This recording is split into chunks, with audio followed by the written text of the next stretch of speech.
Thank you for this opportunity to address the 51st Conference of the Americas. As President Biden pledged, the United States is revitalizing our engagement with the world, leading with diplomacy. Let me highlight three central priorities as we re-engage in the Americas. First, we must end the COVID-19 pandemic.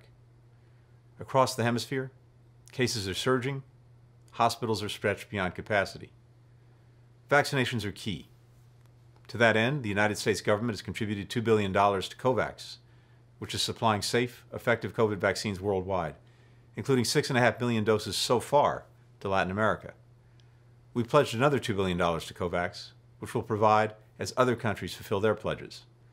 And we're working urgently with global partners on manufacturing and supply to ensure there'll be enough vaccine for everyone, everywhere.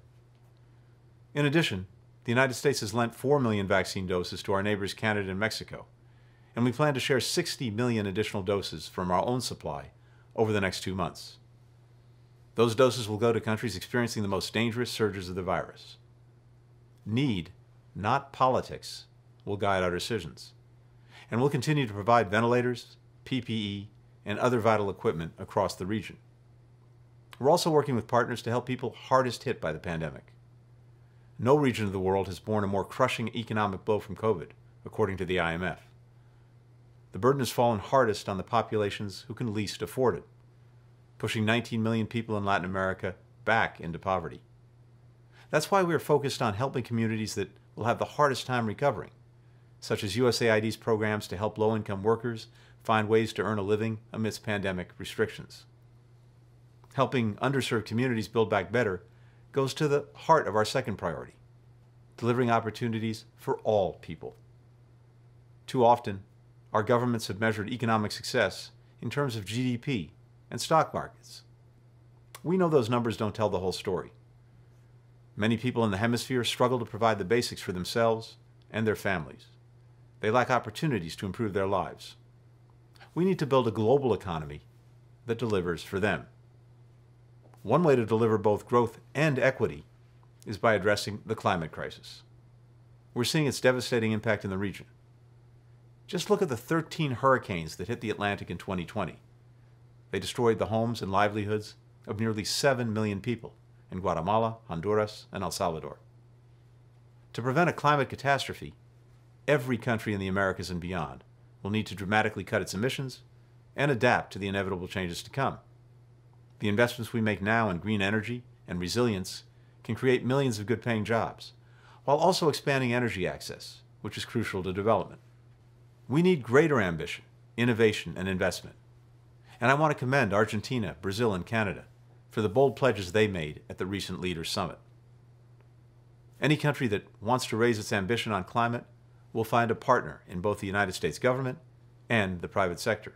At the Climate Summit, President Biden announced that by 2024, the United States will double the public international climate finance that we provide compared to its prior peak during the Obama administration, to $5.7 billion every year. And every year, $1.5 billion of that funding will go to climate adaptation and resilience. Third, we're reinvigorating our support for democracy.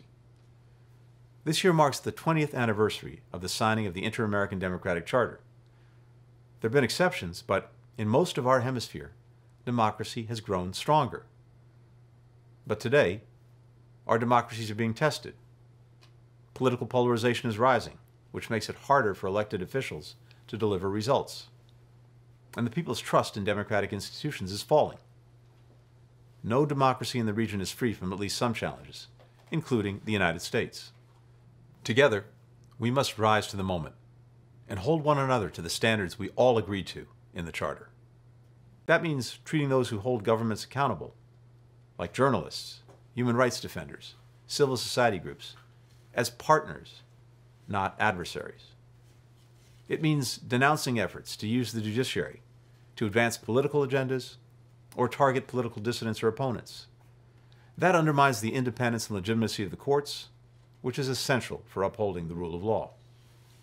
It means holding accountable members of security forces that abuse the citizens they should protect, and officials who steal from the citizens they should serve. Supporting democracy also requires holding free and fair elections and calling on others to do the same. For example, let's speak with one voice to urge the government of Haiti to organize free and fair elections by the end of this year, and the government of Nicaragua to carry out the electoral reforms necessary to ensure free and fair elections this November. And supporting democracy means condemning those who trample democratic and human rights. In Venezuela, the brutal Maduro regime has systematically repressed the rights of its citizens. Its abuse, corruption, and mismanagement have stoked a humanitarian crisis, leaving millions without enough to eat or access to life-saving medical care, displacing millions more. We will continue to work with our partners across the region, both to alleviate the suffering of the Venezuelan people and to exert pressure on the regime so the country can peacefully return to democracy. And we'll continue to advocate for the human rights of the Cuban people, including the right to freedom of expression and assembly, and condemn the repression of human rights on the island. I look forward to discussing all three of these themes: ending the pandemic, expanding opportunity, shoring up democracy, when the United States has the privilege to host the 9th Summit of the Americas. Thank you for being our neighbors and partners on so many crucial issues facing the people in our countries. We're grateful for the friendship, and we look forward to working with leaders from government, civil society, and the private sector across the hemisphere to meet the urgent challenges and seize the opportunities of our time. Thank you.